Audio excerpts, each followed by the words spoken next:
the magical oak. Deep in the heart of an ancient forest where moss covered the stones and the air shimmered with birdsong, stood a magnificent oak known as the Sylgora. Its crown reached toward the heavens, wide and sheltering, and its roots curled deep into the earth, touching forgotten springs and sleeping wisdom. The forest around it pulsed with life. Ferns unfurled like green scrolls, mushrooms glowed faintly in the dusk, and a stream whispered nearby, winding like a silver thread. The Sylgora wasn't merely a tree, it was a presence. Its bark held the texture of time, thick and furrowed like the skin of the world. In spring, when the first rays of morning sunlight kissed its leaves, the tree awakened from its winter slumber and cast a golden glow across the forest floor. The first light was soft, warm, and unmistakably alive. It was a signal. Sylgora was alive and was listening. One morning, as the mist hung low like a veil, a wise elder woman arrived. Her cloak was woven from bark and moss, her hair silver and braided with feathers. Her eyes held the stillness of the land and the memory of the rivers. She walked slowly with quiet devotion, as if the forest itself were watching. Birds quieted and the wind paused. She placed her hand upon the bark. Rough, warm, pulsing faintly like a heartbeat. She closed her eyes and spoke. "O Golden One, grant me the wisdom to lead my people and protect this forest." Sylgora responded through presence. Its leaves rustled gently, as if sharing secrets. The golden glow intensified, wrapping the woman in light. She felt it enter her chest, her bones, her breath. Tears welled from knowing the tree had heard her, the tree had answered.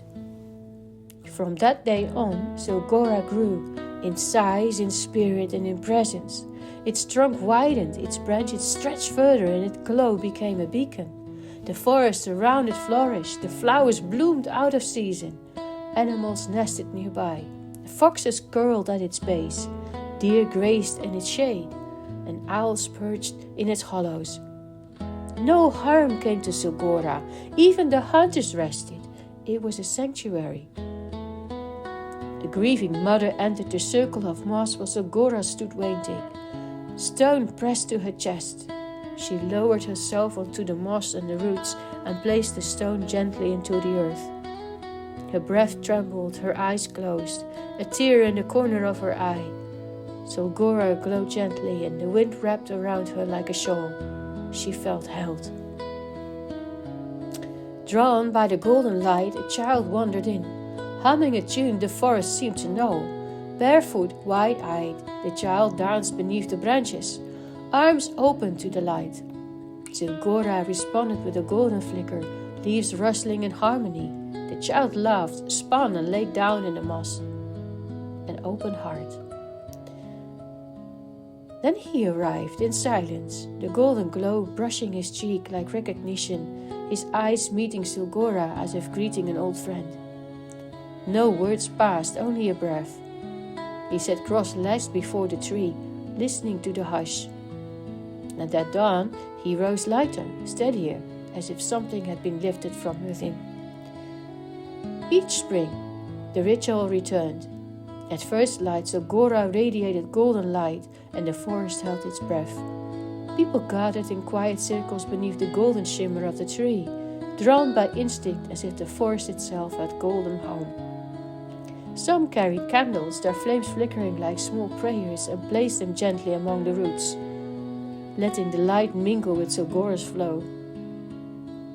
Others lifted their voices in song, soft reverent melodies that rose through the branches and wove themselves into the morning sun. Sylgora listened, and its leaves rustled in harmony. Some sat in stillness, cross-legged in the moss, eyes closed, hands resting on their hearts, offering presence, offering breath. The tale of Sylgora spread like wind through leaves. The forest became sacred ground, a place of celebration, of mourning, of gratitude. Sylgora stood at its center, proud and still, a symbol of hope and the enduring bond between nature and humankind. It stood as a guardian, holding the forest's breath and welcoming every heartbeat that entered its circle.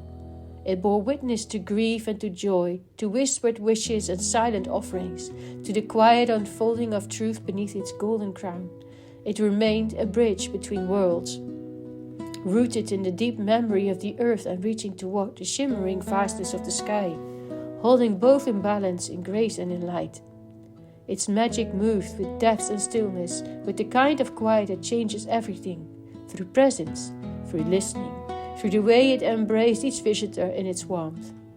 And those who came to Sylgora, arriving with a song on their lips, with silence in their bones, with sorrow carried in their chest, or with wonder blooming in their eyes, found themselves received completely, and left carrying something enduring, a sense of clarity, a soft remembering, a return to the truth of who they've always been. Thank you for listening.